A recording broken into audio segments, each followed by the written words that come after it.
자, 우리 페이지 148조 교재 다 받았죠? 아, 자, 한번 보도록 합시다.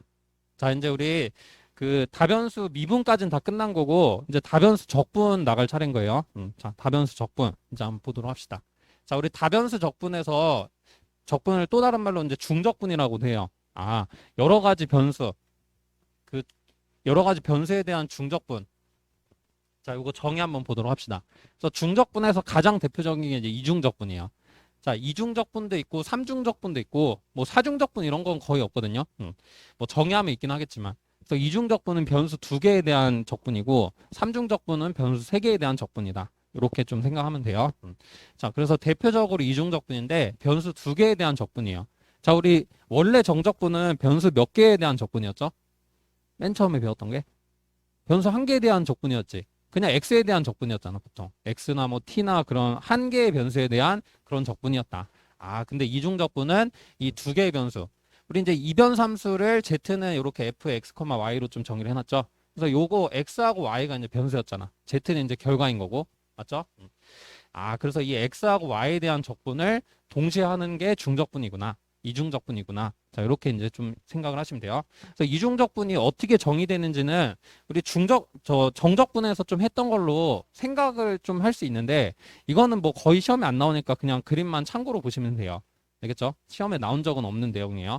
근데 그래도 그 이중적분이 어떻게 정의됐는지 좀 대략적으로는 이해를 해야 되잖아. 그래서 이제 요거 그림을 좀 넣어놓은 거예요. 자, 우리가 그 다변수 미분도 그랬고 좀 일변수 함수 내용을 갖다가 끌어쓰는 경우가 좀 많았죠. 다변수는 왜냐면 입체다 보니까 기하학적으로 이해하기 좀 어려웠었잖아. 맞죠? 이 중적분도 마찬가지야. 자, 우리가 일변수 적분을 어떻게 정의를 했었냐면 뭐 예를 들어서 뭐 이런 그래프가 있어요. 그래서 여기서부터 여기까지 적분을 좀 어떻게 구했었냐? A부터 B까지. 자, 이거 정적분 정의했었던 거 기억나요? 그러니까 이거를 이 단원을 좀 쉽게 하려면 우리가 정적분 그 내용을 잘 알고 있어야 돼. 아, 이거를 어떻게 했었지? 이렇게 이제 잘게 쪼개서 했던 거 기억나요? 쭉 잘게 쪼개갖고. 그래가지고 여기서 뭐 상한하고 하한 구한 다음에 상합합 이용해서 그 뭐 리만합도 했었고. 그래서 그 사이에 있는 극한으로서 우리가 정적분을 구했었죠. 요거를 무수히 많이 쪼개서 싹 다 더하는 식으로. 이해돼요? 아, 그래서 이거는 X의 영역을 쪼개서 한 거다. 맞나요?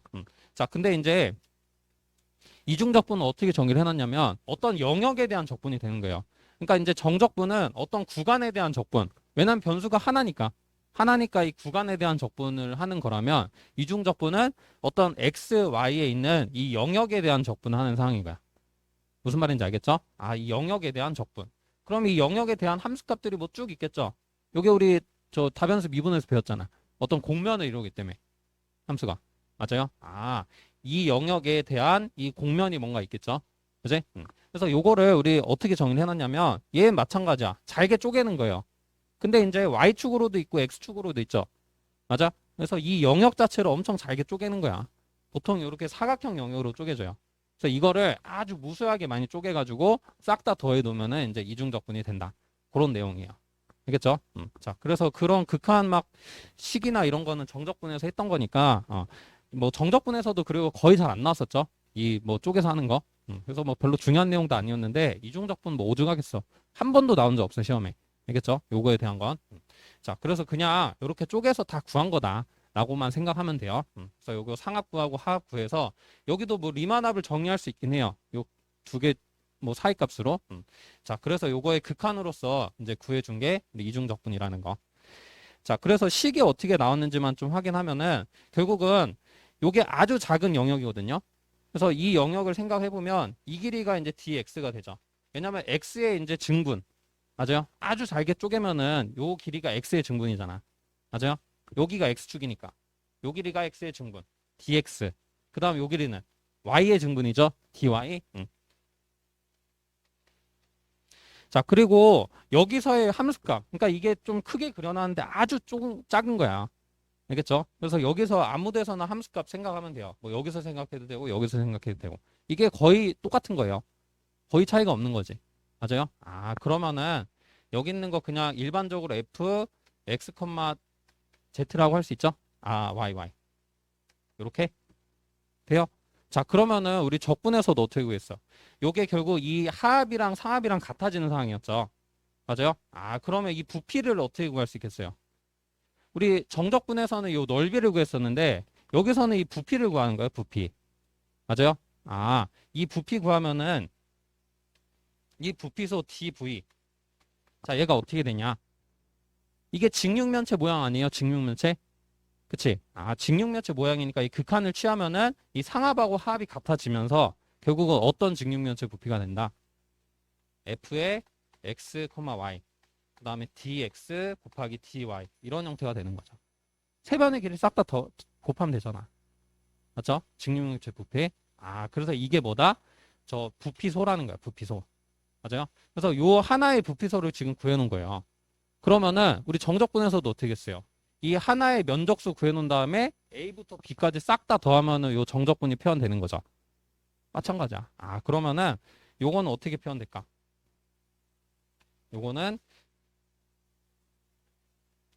두 번 적분으로 표현을 하는 거야. 그래서 왜냐면 이게 영역이니까 변수가 두 개 있죠? 두 개 있어서 이중적분 이렇게 표현한다. 자, 그래서 이 영역에 대한 걸 표시를 해줘야 되고, 맞아요? 그 다음 여기다 부피 소 넣으면 되지. dv. 아, 그래서 이 dv를 이제 싹 다 더한 거잖아. 싹 다 더한 거. 이 영역에 대한 걸로 싹 다 더한 거. 그래서 여기다가 dv 넣어주면 돼요. 무슨 말인지 알겠어요? 아, 이렇게 이제 이중적분이 정의되어 있는 거야. 이 부피소를 그냥 싹 다 더해놓은 거다. 돼요? 우리 정적분에서 한 거랑 똑같아. 원리는. 근데 이제 입체가 됐을 뿐. 아, 그래서 이중적분은 기하학적 의미가 어떻게 되는 거예요? 정적분은 기하학적 의미 뭐였어요? A부터 B까지 곡선 아래 있는 부분 넓이였죠? 이번엔 뭐예요? 이 영역에 대한 이 이변삼수의 부피가 된다. 부피. 되죠? 부피. 아, 그래서 이 F가 당연히 함수값이 양수일 때만 부피가 되는 거고 음수면은 뭐가 되겠어요? 함수값이 음수면 음의 부피 되겠죠? 음의 부피. 아, 이거 정적분에서 함수값 음수였으면 음의 넓이 됐었잖아. 그거랑 똑같은 원리지. 되죠? 자, 그래서 이렇게 좀 정리해 두시면 되고, 그래서 이 그림은 그냥 참고로만 보시면 되는데, 자, 1번 한번 내용 보도록 합시다. 자, 그래서 이중적분의 정의는 일단은 저 함수값이 양수일 때 이중적분의 값은 영역 D를 밑변으로 하는 폐곡면으로 둘러싸인 입체의 뭐다? 폐곡면이라는 건 그냥 닫혀있는 곡면이야. 아까 그림에서 요런 그림 있죠? 요런 거? 요게 폐곡면이에요. 닫혀있는 곡면이니까. 그죠? 자, 그래서 그런 용어고, 자, 그래서 폐곡면으로 둘러싸이는 입체의 뭐가 된다? 부피가 되는 거였지, 부피. 자, 그래서 입체의 부피. 자, 그래서 안쪽에 있는 적분 먼저 계산하고 바깥쪽 적분을 계산한다는 거. 자, 뭐냐면 이 이중적분이면은 우리가 이제 적분 구간이 뭔가 있겠죠. 요 D는 적분 구간을 아직 표현 안 해놓은 거고 그냥 영역 자체만 표현해 놓은 거예요. 알겠죠? 이 D는 영역만 표현해 놓은 거다, 영역. 자, 그래서 이 영역에 대한 거를 우리 X에 대한 구간, Y에 대한 구간으로 이제 표현을 해주거든요. 그러면 뭐냐면 이 안에 있는 X에 대한 적분 있죠? 요거 먼저 계산한다는 거야. 얘가 순서가 dx, dy로 돼 있으니까. 아, 요 안에 있는 적분 먼저 계산하고 그 다음에 이 바깥에 있는 적분, Y에 대한 적분을 계산한다는 거죠. 맞아요? 만약에 이게 순서가 거꾸로 뒤집어져 있을 수도 있어요. dy, dx 순서일 수도 있죠? 그러면 y에 대한 적분 안에 있는 거 먼저 해주고 그 다음에 이제 바깥에 있는 x에 대한 적분을 계산해주면 된다. 그 내용인 거야. 되죠? 아, 그래서 안쪽에 있는 적분을 먼저 계산. 이건 뭐 그냥 보시면 알 거예요, 형태를. 되죠? 자, 그리고 이 부피가 결국 어떻게 된다? 이렇게 된다는 거. 자, 이거 뭐 한 번 더 써볼까요? 자, 그래서 어떤 영역에 대한 이 영역 표현하는 거는 뭐 보통 표현도 돼 있고 만약 영역으로 표현됐을 때 우리가 그 영역을 식으로 좀 써주는 것도 이제 할 거예요. 곧. 자, 그래서 그냥 기본적인 일단 식만 보는 거고 이 순서도 바뀔 수도 있다. 형태에 따라서 dy, dx가 될 수도 있는 거예요. 근데 기본적으로 이런 형태로 좀 받으시면 되겠어요. 네. 됐죠? 자, 그래서 이중적분의 정의 한번 봤는데, 우리 한번 이중적분 기본적인 계산하는 거, 저 3개 문제 한번 보도록 합시다. 예제 1번부터. 자, 예제 1번 보시면은, 여기는 이제 영역이 D로 표현 안 돼 있고, 구간이 표현돼 있죠? 자, 이런 경우가 바로 계산할 수 있는 형태야. 아, 자, 요 영역. 우리 x는 1부터 2고 y는 0부터 1이죠. 그러니까 이게 1부터 2가 이 안쪽에 있는 적분이잖아요. 맞아요? 그럼 요 dx에 걸려 있는 거예요. 어떤 순서인지 알겠어요? 그 다음에 0부터 1까지 이 적분은 바깥에 있는 적분이죠. 그러면 dy에 걸려 있는 거야. 되죠? 아, 이거를 뭐 한다? 먼저 계산한다, 먼저. 이 y를 먼저 계산할 수는 없어요. 알겠죠? 안쪽에 있는 적분부터 그래서 계산해야 된다는 거야. 무슨 말인지 이해되죠? 아, 그럼 안쪽에 있는 적분 계산하는 거 어렵지 않잖아. 일반수 적분이에요. 그러니까 이중 적분을 한꺼번에 계산하는 건 없어. 알겠죠? 차근차근 순서대로 하는 거야. 안쪽에 있는 적분부터. 기본적인 계산은. 알겠죠? 그건 정적분이랑 똑같아. 그래서. 아, 근데 좀 조심해야 되는 건 안쪽에 있는 적분할 때, 우리가 보통 x에 대한 적분 막 계산했었죠. 근데 뭐가 또 있어? y가 있네? y는 뭐 하면 될까? 맞아. 상수 취급하면 돼요. y는 얘는 왜냐면 x에 대한 적분이 걸려 있는 거고 x하고 y는 독립적인 변수잖아요. 뭐 관계식 없죠. 관계가 없는 거야. 독립적인 거야. 그러면 상수 취급해도 된다. 아, 그래서 요 놈은 상수 취급. 그러니까 이 안쪽에 있는 적분 계산할 때만 되죠? 자, 그러면 얘를 어떻게 할 수 있어요? 밖으로 빼서 계산할 수 있지. 밖으로 빼고 x에 대한 적분만 계산하는 거야. x에 대한 저식만. 자, 그럼 y 밖으로 빼고 자, 요거 바로 계산해 봅시다. 우리 1부터 2까지 x제곱 적분하면 3분의 1 x 세제곱. 이거 1부터 2 되죠. 그 다음에 dy 남아있지. 안쪽에 있는 적분 해결하는 거 이해돼요? 되죠? y 빼고 그냥 x에 대한 적분 바로 계산하는 거야. 아, 그럼 한번 정리해보면 자, y는 있고 이거 2 넣고 1 넣으면은 3분의 7인가요? 이제 쉬워졌죠? y밖에 안 남았어. 그럼 3분의 7 빼고 또 적분하면 되지. 2분의 1 y제곱 0부터 1. 자, 대입하면은 뭐 6분의 7 나오죠? 이런 식으로 중적분 계산하는 거예요. 그죠? 기본적인 계산이 이렇게 된다. 여러분들이 정적분 계산만 할 수 있으면 뭐 어려운 게 없어요. 이 기본 계산은. 되죠? 그냥 안쪽에 있는 적분부터 계산하는 거예요. 자, 그 다음에 2번도 한번 보도록 합시다. 자, 2번도 요놈 먼저 계산하는 거야. 근데 x가 있네? x 무슨 취급? 이번에는 y가 먼저잖아요. 적분 순서가. 맞죠? 아, y가 먼저 돼 있으니까 얘를 상수 취급한다. 밖으로 빼. 되죠? 그럼 0부터 1까지 x는 밖으로 빠졌고 그 다음에 이제 요거는 피적분 함수가 그냥 1이죠? 그럼 상한에서 한 뺀 거네 결과. 맞죠? 알고 있죠 이거? 자, 그럼 1 마이너스 아크탄젠트 x. 자, 이렇게 되죠. 돼요? 자, 그러면 요거 우리 적분 어떻게 썼지? x는 쉬운데 저 x 곱하기 아크탄젠트 x는 좀 까다롭죠? 뭐 해야 됐어요? 부분 적분 해야 됐었잖아. 그래서 요거를 뭐 전개한 다음에 얘만 부분 적분 해도 되는데 그냥 한번 통째로 해볼게요. 통째로 해도 뭐 크게 달라지는 거 없으니까. 자, 그러면 부분 적분 해봅시다. 자, 이제 정적분은 그냥 복습하는 거야. 자, 그러면은 당연히 얘가 미분될 함수고 얘가 적분될 함수로 해야죠. 아, 얘는 적분하기 어려운 거니까. 자, 그러면 얘가 적분될 함수 f 프라임. 그다음에 얘 미분될 함수 g. 자, 그다음 필요한 재료를 구하면 자, 일단 f는 얘가 적분될 거니까 2분의 1 x제곱. 그 다음에 g 프라임은 자, 미분하면은 마이너스 1 플러스 x제곱분의 1이죠.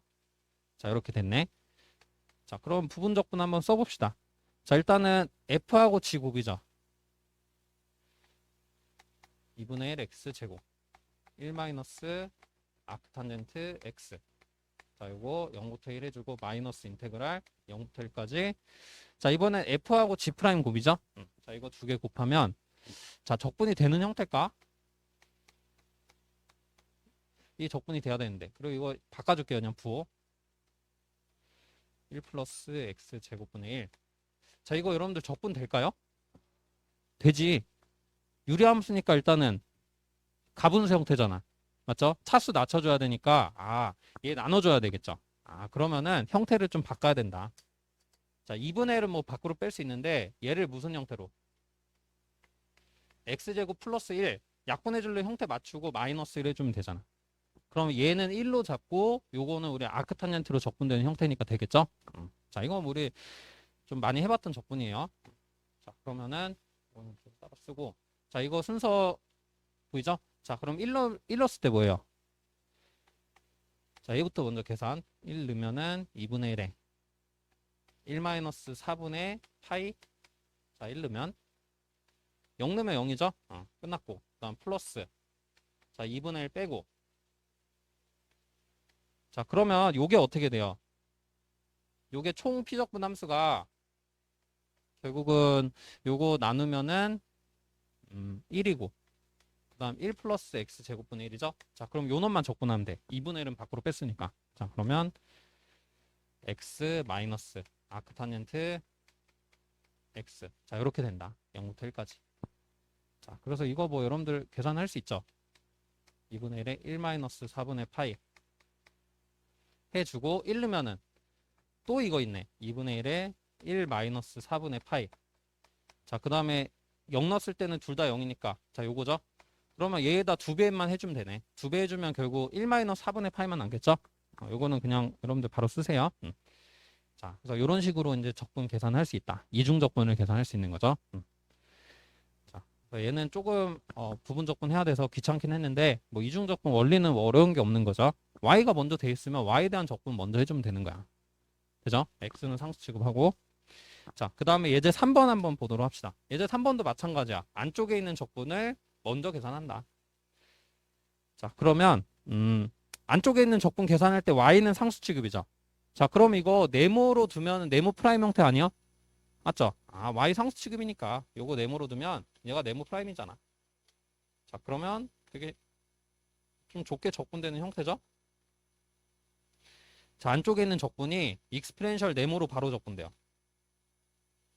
근데 여기는 변수여도 상관없는 거예요. 안쪽에 있는 적분이. 적분만 된다면 2번도 그랬지만 얘도 변수여도 상관없어. 항상 1번처럼 둘 다 상수지는 않겠죠? 그치? 안쪽에 있는 적분은 이 변수여도 상관이 없다. 바깥쪽에 있는 건 근데 상수여야 돼. 그래야지만 결과가 상수로 나오겠죠. 왜냐면 이 바깥에 있는 것까지 변수면은 이 변수로 나올 거 아니야. 뭐 그런 경우도 드물게는 있겠지만 그 적분이 계산이 되려면은 상수여야 된다. 이 바깥에 있는 적분은. 그래서 이렇게 돼 있고, 근데 안쪽에 있는 적분은 변수여도 괜찮아요. 적분 구간이. 그래도 결과가 상수로 나올 수 있겠죠? 자, 그러면 y분의 1부터 e까지. 자, 그 다음에 dy. 자, 안쪽에 있는 거 계산해 보면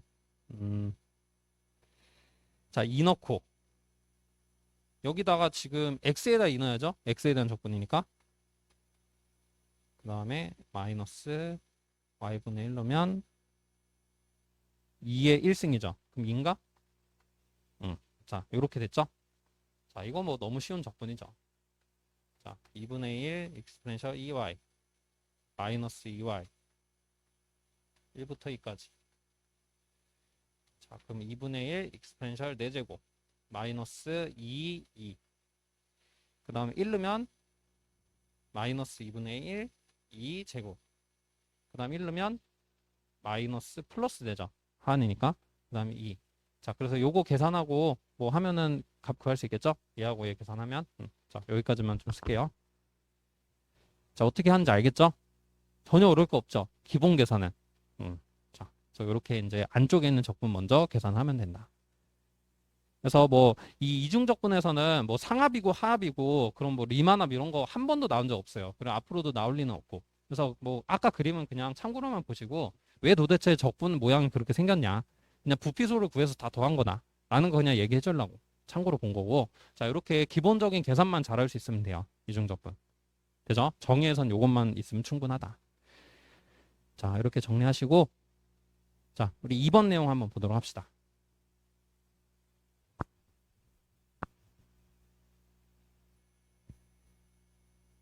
자, 우리 정적분 정의 배우고 나서 이제 정적분 막 성질 같은 것도 배웠죠. 기본적인 어떤 정리. 자, 그런 거 배웠는데 이중적분도 마찬가지예요. 자, 우리 중적분의 기본 정리다. 그래요. 자, 이것도 여러분들 정적분 그 성질 알고 있으면은 어려울 게 없어요. 거의 다 비슷한 내용이야. 그래서 새로운 내용은 거의 없어요. 그냥 저 정적분에서 배웠던 그 정리들 있죠. 그거 그냥 좀 확장시켜 놨을 뿐이에요. 그래서 그걸 잘 아시는 분들은 되게 수월할 거예요. 그냥. 자, 우리 1번 한번 봅시다. 우리 피적분 함수가 상수인 경우 중적분의 값은 어떻게 되냐? 피적분 함수가 뭐? 상수인 경우. 자, 일단은 이따가 공식도 나오지만 우리 상수는 뭐 할 수 있냐면 밖으로 뺄 수 있어요. 정적분처럼. 돼요? 그래서 일단은 요거 먼저 처리하고 난 다음에 계산해도 상관없고 그냥 한꺼번에 공식화 시켜도 되고. 자, 그럼 피적분 함수가 뭐 남았어요? 1 남았지?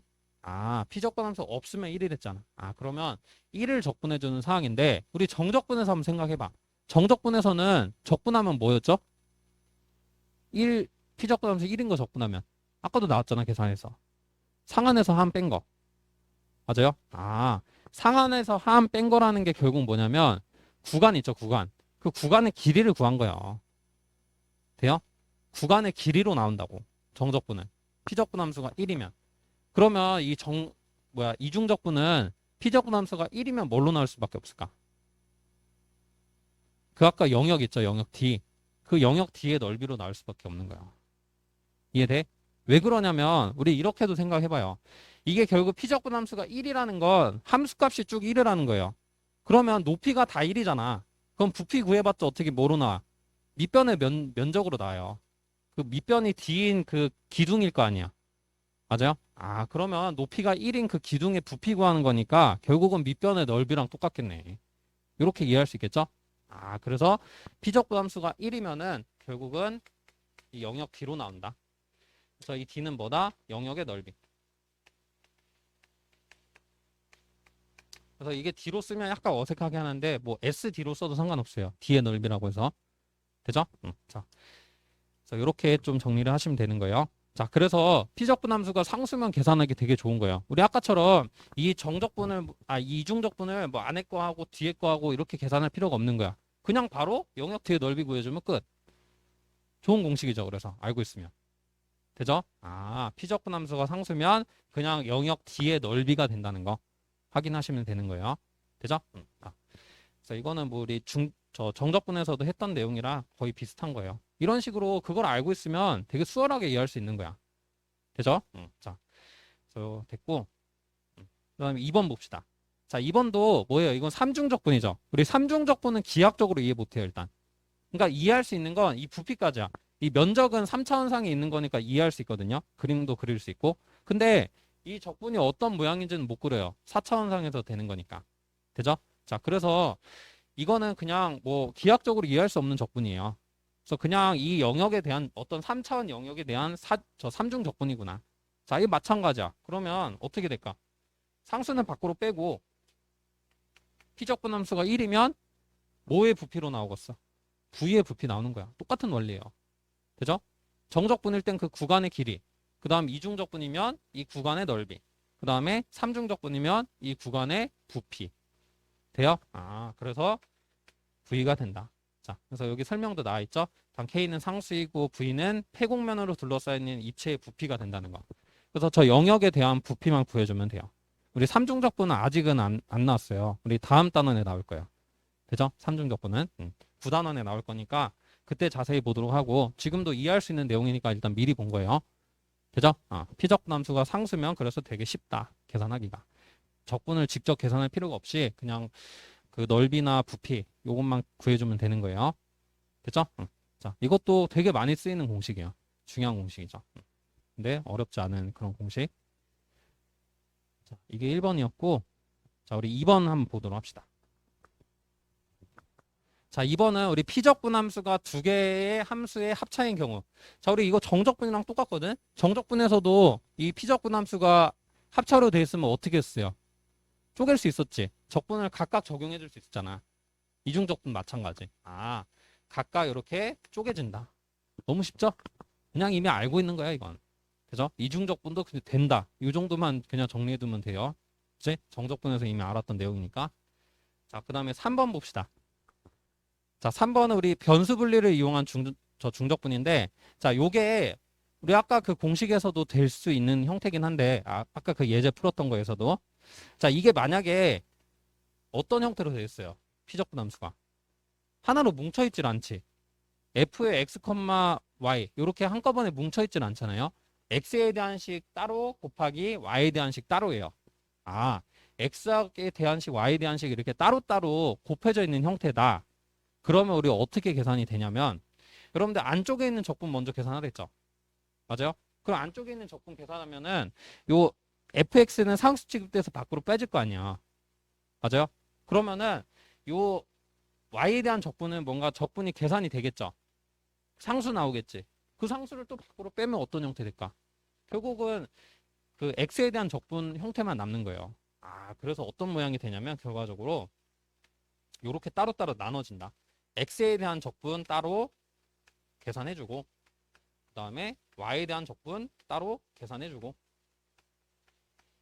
이걸 두 개 그냥 곱하면 되는 거야. 무슨 말인지 알겠어요?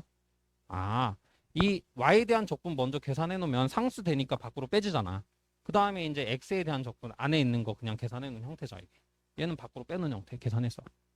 돼요? 아, 그래서 이렇게 따로따로 쪼개진다. 그래서 우리가 변수 분리라고 하는 거예요. 이 변수, x에 대한 변수에 대한 적분, y 변수에 대한 적분. 이렇게 분리를 시킬 수 있다는 거죠. 어떤 형태면? 피적분 함수가 x에 대한 식 곱하기 y에 대한 식이면. 이해되죠? 그러니까 이거를 어떤 상황에서 적용할 수 있냐면 우리 아까 예제 1번 있죠? 저번 페이지 예제 1번. 이런 건 가능한 거지. 그쵸? 얘는 x 제곱하고 y의 곱이잖아. x에 대한 식, y에 대한 식. 이것도 한번 그렇게 계산해봐요. x 제곱 적분 1부터 2까지 하고 그 다음에 y 0부터 1까지 적분해서 두 개 곱해봐요. 그럼 똑같은 모양 나와. 되죠? 아, 요렇게도 계산할 수가 있다. 라는 거. 그 2번도 가능은 하죠. y에 대한 식 없으면 그냥 x에 대한 식 따로 y에 대한 건 상수로 하면 되잖아. 자, 근데 이렇게 뭔가 변수로 돼 있죠. 이게. 변수로 돼 있으면은 하면 안 돼. 왜냐면은 이 변수로 돼 있으면 이거 상수 취급이 안 되지. 맞아요? 왜냐면 y에 대한 적분 결과가 뭐로 돼요? x에 대한 식으로 나오잖아. 그럼 그거를 상수 취급해서 밖으로 빼면 안 되지. 그 x에 대한 적분도 계산해 줘야 되는데. 아, 그래서 이렇게 상수로 돼 있으면 안 되고 아, 저 변수로 돼 있으면 안 되고 이렇게 다 상수로 돼 있어야지만 이렇게 나눠질 수 있다는 거. 되죠? 그러니까 이거는 뭐 실제로 우리 계산할 때 굳이 뭐 쓰진 않아도 되는 공식이긴 한데 뭐 OX 판단이나 이런 데 나올 수도 있잖아요. 그래서 기본적인 성질로는 좀 알고 있는 게 좋죠. 되죠? 왜냐면은 이 적분과의 상수면은 그냥 계산하기 너무 쉽거든. 굳이 안 나누고도 계산해봤자 뭐 그렇게 어렵지 않아요.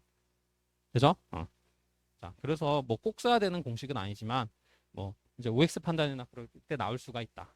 그때 이제 딱 보자마자 알아야 돼요. 이거 변수 분리구나. 끼리끼리 이제 적분해 준 거구나. 되죠? 자, 그 정도만 확인하면 되고. 자, 그 다음에 이제 4번 봅시다. 자, 그래서 3번 이 변수 분리는 요 적분 구간이 둘 다 상수해야지만 된다는 거 정도도 좀 확인해 두시고. 우리 4번은 피적분 함수에 상수가 있는 경우. 자, 이거 아까 우리 1번에서 설명했죠? 아, 피적분 함수에 상수가 있으면 뭐 해줄 수 있다? 밖으로 뺄 수 있다. 정적분이랑 똑같죠? 이미 알고 있는 거지. 그쵸? 자, 그래서 이 상수 밖으로 이렇게 뺄 수 있다는 거. 너무 쉬운 거네. 당연한 내용이고. 자, 그 다음에 5번 볼게요. 자, 5번은 우리 영역 D가 D1과 D2로 분할되는 경우. 아, 이 영역이 이게 분할될 수가 있구나. 분할. 자, 이게 무슨 말이냐면 우리 정적분도 구간을 나눌 수가 있었죠. 맞아요? 그러니까 예를 들어서 이런 거 있잖아. 정적분 어떤 상황이었냐면 뭐 곡선 형태가 뭐 이렇게 생겼고 A부터 B까지 적분하는데 여기 C가 있어. 그럼 우리 A부터 B까지 적분을 A부터 C까지 적분 더하기 C부터 B까지 적분으로 표현할 수 있었죠. 그거랑 똑같은 거야. 근데 이 구간이 그냥 영역이 될 뿐. 돼요? 아, 그러면 이 영역에 대한 적분은 요 영역에 대한 적분 더하기 요 영역에 대한 적분이 되겠구나. 돼요? 아, 자, 그래서 D가 D1, D2로 분할되는 경우는 자, D에 대한 적분은 D1에 대한 적분 더하기 D2에 대한 적분으로 이렇게 나눠진다는 거죠. 돼요? 아, 자, 그래서 이렇게 적분을 나누는 상황도 있는데 사실은 적분을 나누는 상황보다도 이렇게 이제 두 구간이 나눠져 있을 때 요거를 막 합쳐서 적분하는 상황이 조금 더 많아요. 알겠죠? 그래서 이거는 거꾸로 하는 게 좀 어떻게 보면 더 중요하다. 그죠? 그러니까 문제에서 뭔가 적분 두 개가 더해져 있어. 근데 피적분 함수가 똑같아. 그러면 보통 의도가 뭐냐면 이 구간 한번 합쳐보라는 거야. 합치면은 좀 간단하게 표현되거든. 알겠죠? 이제 곧 문제 나오니까 그때 한번 보도록 합시다. 합치는 것도. 자, 그래서 영역을 이렇게 분할해 줄 수 있다. 이것도 우리 정적분 개념에서 생각해 줄 수 있는 거죠. 정적분에서도 이 구간 막 나눠줘서 했으니까 합쳐주기도 했고. 자, 그거랑 똑같은 내용이고. 자, 우리 6번 한번 보도록 합시다. 자, 6번은 영역 D에서 함수값이 G가 더 큰 경우. 그러면 똑같은 적분 구간에 대한 적분을 해주면 어떻게 될까? 당연히 G가 더 크거나 같겠죠? 아니, 똑같은 적분 구간에 대한 적분 해준 거니까. 맞아요? 이 양변에 적분을 똑같이 취해도 부등호 방향은 안 바뀌잖아요. 맞죠? 자, 그래서 이렇게 되는 건 뭐 당연한 거예요. 자, 그래서 등호는 당연히 F하고 G가 같을 때만 성립한다는 것도 알 수 있고. 그러니까 뭐 크게 중요한 건 아니고. 자, 우리 7번 한번 보도록 합시다. 자, 7번은 우리 P적분 함수에 절대값이 들어간 경우. 자, 이런 것도 뭐 6번이고 7번이고 다 OX 판단에서 좀 쓰일 만한 거예요. 그죠? 6번은 실제 계산 문제에서도 좀 쓰이는 거고. 자, 7번은 이 적분 자체의 절대값하고 그 다음에 절대값을 한 다음에 적분하는 상황. 자, 뭐가 더 항상 크거나 같을까? 얘가 더 항상 크거나 같아. 왜냐면 일단은 F가 양수일 때 있죠. 양수일 땐 두 개가 같겠지. 얘도 양수 나오고 얘도 양수 나올 거 아니야. 근데 여기에 만약에 음수가 들어갔다 쳐봐요. 음수가 들어갔으면은 뭔가 막 적분이 계산되면은 음수인 부분이 음의 넓이로 상쇄돼서 막 없어질 거 아니야. 맞아요? 그 다음에 적분 계산이 된 다음에 절대값 된 거랑 그 다음 얘는 뭐예요? 그 음수인 부분을 양수로 싹 다 바꿔놓고 적분한 거죠. 맞아요? 그러면 당연히 그 적분의 값이 더 크게 되겠지. 이해돼요? 그러니까 이런 상황이라고. 이게 뭐 입체적으로 그리긴 좀 그렇고 우리 정적분에서도 이 공식이 있었거든. 뭐냐면 그래프가 뭐 이렇게 생겼다 쳐봐요. 그러면 여기서부터 여기까지 적분을 하는 건데 이게 그 적분을 한 다음에 그러니까 뭐 A부터 B까지 적분을 한 다음에 절대값 취하면은 이미 다 상쇄돼서 넓이가 없어지잖아. 거의 0에 가까워요. 음수인 부분 조금 더 큰가? 그러면 뭔가 좀 값이 약간이라도 있긴 하겠죠. 근데 만약에 절대값을 취했다 해봐. 절대값 취하면은 모양이 이렇게 되잖아요. 음수인 부분은 양수로 바뀌어. 맞아요? 그럼 이 두 개 넓이 합이 되는데 그럼 뭐야? 절대값 한 다음에 적분하면 값이 더 클 거 아니야. 맞아요? 언제나 얘가 더 크거나 같겠죠. 둘 다 양수면 당연히 등호겠고. 이해돼요? 음수인 부분이 들어가면은 저 절대값을 한 다음에 적분한 게 더 클 수밖에 없다. 이것도 좀 파악할 수 있는 내용이 돼야 돼요. 이거 정적분에서도 나왔던 거야, 공식. 이중적분도 똑같이 돼요. 그죠? 자, 그래서 6번하고 7번은 뭐 OX 판단이나 그런 데 좀 쓰일 만한 거. 실제 뭐 계산할 때 이런 게 쓰이는 건 아니고. 그죠? 그냥 기본적인 정리로 보는 거예요. 자, 그 다음에 8번. 자, 우리 이 중적분에서 평균값도 아주 가끔씩 나올 수 있는데, 우리 정적분에서의 평균값 뭐였죠? 기억나나? 까먹었지? 자, 다시. 자, 정적분에서의 평균값 뭐였냐면, 자, 이렇게 곡선 임의로 좀 그려놓고, 자, 우리 A부터 B에서 요 평균 높이 구하는 거였어요. 그러면, 그러니까 이 면적, 그러니까 이 밑변을 공유하고 요 면적이 정적분의 값이랑 똑같은 직사각형 영역이겠죠. 요 정도 하면 되려나? 요 정도? 조금 작아 보이긴 하는데, 자, 요 정도. 이 직사각형이랑 넓이가 같은 이 C가 적어도 하나 존재한다는 게 적분에서의 평균 정리였죠. 그래서 이걸로 우리가 뭘 유도할 수 있었냐면 이 평균 높이 있지. 이 평균 높이 M도 구할 수 있어요. 평균 값이라고도 하죠. 이거 어떻게 계산했어요? 구간 나눠주면 됐었잖아. 맞아요? 어차피 정적분의 넓이랑 요 빨간색 사각형 넓이랑 똑같으니까 이 구간의 길이로 나눠주면 이 높이 나오는 거였죠. 적분을. 맞아요? 그래서 이 적분 A부터 B까지 fx, dx를 요 구간의 길이로 나눠주면 됐던 거였어. 그러면 이 높이 나오잖아. 똑같아요. 이게 이제 영역이 된 거고 높이는 뭐 똑같아. 그 다음에 이게 공면이 되는 거고. 자, 그러면은 이번에는 이중적분 앞에 뭐로 나눠줘야 될까? 이 영역 D로 나눠주면 되겠지. 그러면 높이 나오는 거 이해되죠? 그지? 자, 그래서 이 영역으로 나눠주면 돼. 그러면 평균 값이 나오는 거야. 이변 함수의 평균 값도 이렇게 이중적분으로 구할 수가 있다. 되죠? 자, 그래서 이것도 아주 가끔씩 좀 나올 수 있는 상황이에요. 근데 뭐 거의 좀 잘 나오진 않아요. 중적분에서는. 자, 그 다음에 이제 9번 봅시다. 자, 9번은 이중적분에서 변수들의 교환. 자, 이 변수들 교환은 어떻게 되냐? 우리 이거랑 약간 비슷해요. 근데 정적분에서 적분 구간이 상수면은 이거 뭐 이렇게 바꿔도 상관없었죠. 모양만 똑같은 뭐 변수 t로 바꿔도 상관없었잖아. 맞죠? 그거랑 약간 비슷해. 여기도 모양이 완벽히 유지가 된다면은 그러니까 x하고 y를 통째로 바꿔도 크게 상관이 없다 이거야. 되죠? 여기 x하고 y 통째로 바꿨죠. 그럼 얘하고 얘도 바뀌고 그 다음 얘도 다 y로 바뀌겠지. 맞아요? 그 형태인 거야 그냥. 되죠? 모양만 그대로 유지된다면 변수는 상관이 없다. 돼요? 그래서 통째로 바꿔줘도 된다는 거예요. 자, 이것도 뭐 직접 계산하는 상황은 거의 없고 뭐 OS 판단이나 뭐 이런 데서 좀 나올 수도 있는 거. 그러니까 뭐 크게 중요한 건 아니라는 거죠, 결국. 되죠? 참고로만 보셔도 되는 내용이에요. 거의 쓰이진 않는. 아, 저렇게 변수를 통째로 바꿔도 상관없구나 라는 거 정도 좀 확인해 주시면 되겠고.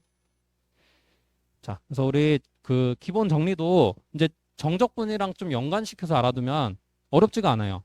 새로운 것들이 거의 없어 사실은. 알겠죠? 정적분 내용은 그냥 한 차원 확장시켜 놨을 뿐이에요. 전혀 어려운 게 없다. 자, 생소한 것도 별로 없고. 자, 여기까지 정리하고 우리 한번 대표형 1번 문제부터 한번 계산 연습해 보도록 합시다. 그래서 이 이중적분 정의에서는 이 거의 계산 문제밖에 안 나와요.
자, 우리 1번 문제 한번 봅시다. 자, 다음 이중적분 값 구하는 상황이죠. 자, 요거는 뭐 변수 분리는 안 되죠. x하고 y가 따로따로 나눠지진 않잖아요. 요거 x, y가 사인에 한꺼번에 들어있으니까. 되죠? 자, 그럼 차근차근 계산하는 거야. 뭐부터? 안쪽에 있는 거부터. 그 다음에 이 적분 구간이 둘 다 상수니까 그냥 부담 없이 계산하면 돼요. 이건 그냥 단순 계산 문제인 거죠. 자, 그리고 일단은 요 x에 대한 적분이 돼야 되는지 일단 봐야 되는데 x에 대한 적분 되죠? y를 상수 취급하면은 얘 네모로 두면 네모 프라임이네. 맞죠? 자, 그러면 이제 바로 하면 돼요. 계산. 안쪽에 있는 거부터 차근차근. 자, 그러면 사인 네모 적분이니까 마이너스 코사인 네모 되죠? 마이너스 코사인 xy.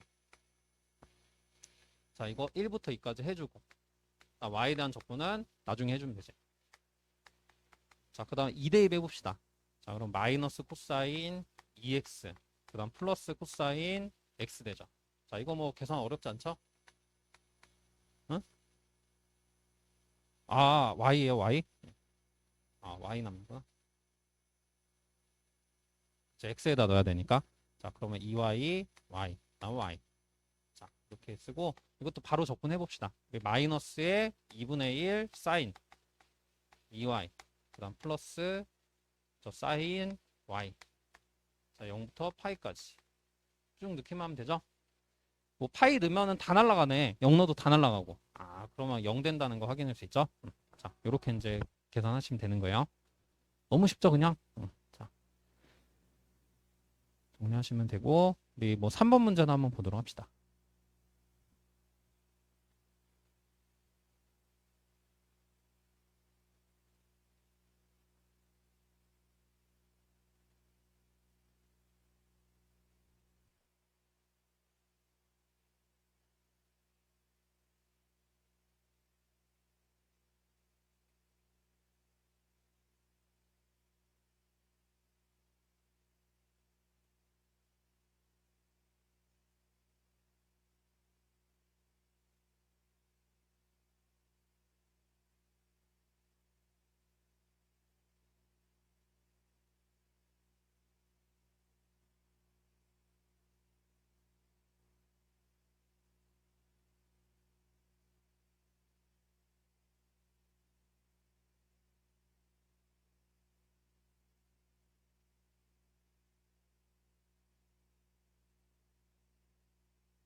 자, 우리 3번 한번 봅시다. 자, 3번도 구간 다 상수로 돼 있죠.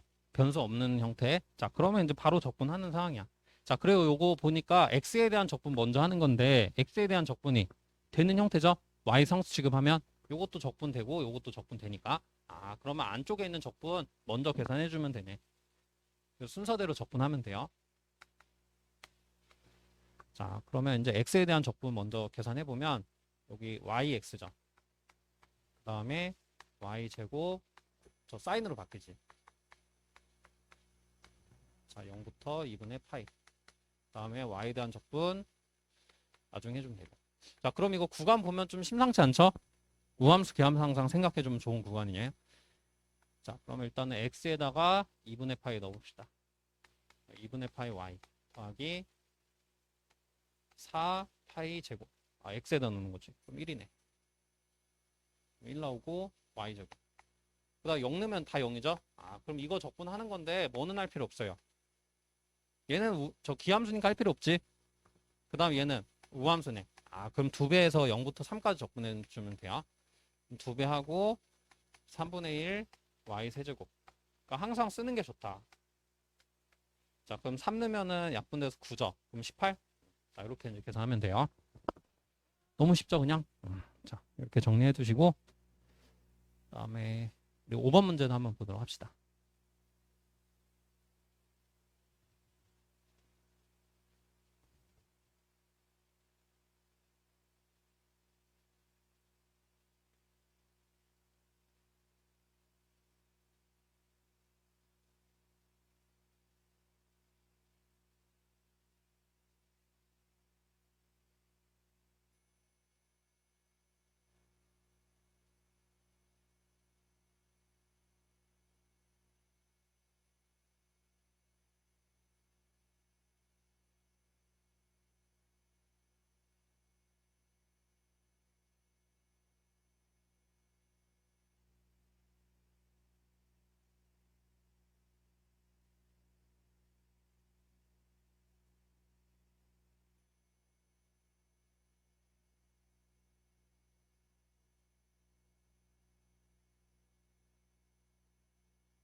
자, 우리 5번 문제 한번 보도록 할게요.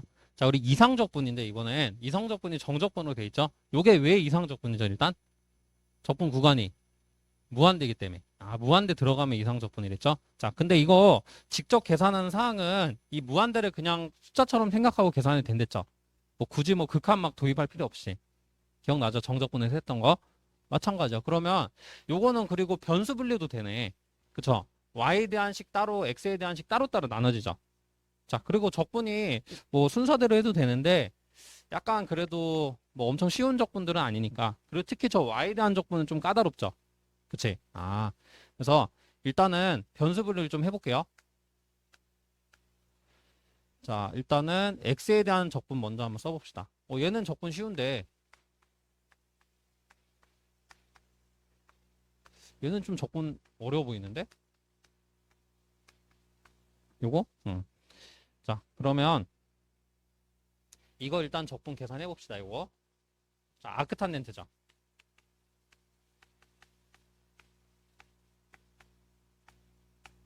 자, 그 다음에 얘는 적분이 안 되죠. 맞아요? 응. 자, 이거 어떻게 적분해야 돼, 이거? 이거는 여러분들이 할 수 있는 방법이 있거든요. 지금 배운 방법으로 할 수 있긴 해. 근데 거의 못 할 거예요, 지금은. 일단은 어떻게 해야 되냐면, 이거는 간마함수 형태 만들어야 돼요. 하려면. 그래서 그렇게 해야 되는데, 우리가 이거 공식으로도 좀 외우긴 할 거거든요. 우리 이제 다음 단원에 보면 나와요. 아마 다음 시간에 할 것 같은데, 자, 이거 공식이 좀 있긴 하다. 좀 미리 좀 써볼까요, 그럼? 이게 뭐냐면, 인테그랄 0부터 무한대. 익스포넨셜 마이너스 kx제곱. 이것도 중요한 공식이야. 이거 꽤 자주 나와요. 꼭 외워야 돼, 이 적분의 값을. 그리고 이거 하는 방법은 다음 시간에 할 거예요. 이게 극좌표로 바꿔서 해야 되거든요, 유도를. 그래서 그건 나중에 유도하고. 자, 이거 값이 어떻게 되냐면, 어, 값이 루트 파이. 어, 까먹었다. 잠깐만. 뭐였지? 잠시만요. 나 까먹은 것 같은데. 2루트 k분의 루트 파인가? 잠깐만. 맞나? 2루트 k분의 루트 파이. 이걸 까먹다니. 자, 그래서 이거예요, 이거. 응. 자, 그래서 이 2루트 k분의 루트 파이. 그러면 결국은 k가 지금 1인 상황이니까 요 값은 뭐로 나올 수밖에 없다. 그 2분의 루트 파이로 나오는 거예요. 되죠? 이게 왜 이렇게 되는지 다음 시간에 할 거예요. 알겠죠? 이 단원에서 할 거야. 이 단원 3장에서 할 거예요. 자, 그래서 일단은 좀 미리 나왔다고 보시면 되고, 자, 그래서 이거를 물론 y제곱을 뭐 t로 치환해서 감마함수 모양으로 만들어도 되긴 해요. 여기 왜냐면 y제곱 이게 t면은 그 감마함수 형태가 되긴 하거든. 그렇게도 한번 해보셔도 되고. 근데 일단 외우는 게 좋아, 이거는. 자주 나오고 하니까. 자, 그 다음에 여기서 이거 뭐야, 둘 다 우함수네? 그쵸? x제곱, y제곱으로 이루어져 있으니까. 아, 그럼 우함 성질 좀 쓰는 게 좋겠다. 우함 성질도. 그 다음 얘도 마찬가지. 우함 성질 써야지만 0부터 무한대까지 적분되죠? 그럼 일단 두 배도 해줘야 되고. 자, 그러면 이게 2분의 파이? 맞죠? 2분의 루트 파이. 자, 이렇게 되고. 그럼 약분하고 약분하면은 어? 잠깐만. 나오나? 무한대 대입하면은 얘가 몇이야? 2분의 파이죠. 그럼 여기서 파이 나오고 여기 루트 파이 나오니까 총 파이 루트 파이. 자, 이렇게 계산되는 거 확인할 수 있겠죠? 자, 그래서 일단은 이 y에 대한 적분이 여러분들 아직 못했을 것 같아요. 그래서 물론 이제 간맘수로 좀 이제 진짜 잘하시는 분들은 간맘수로 바꿔서 좀 할 수도 있었겠지만 그런 사람 거의 없었거든. 그래서 그냥 외우는 게 좋아요. 알겠죠?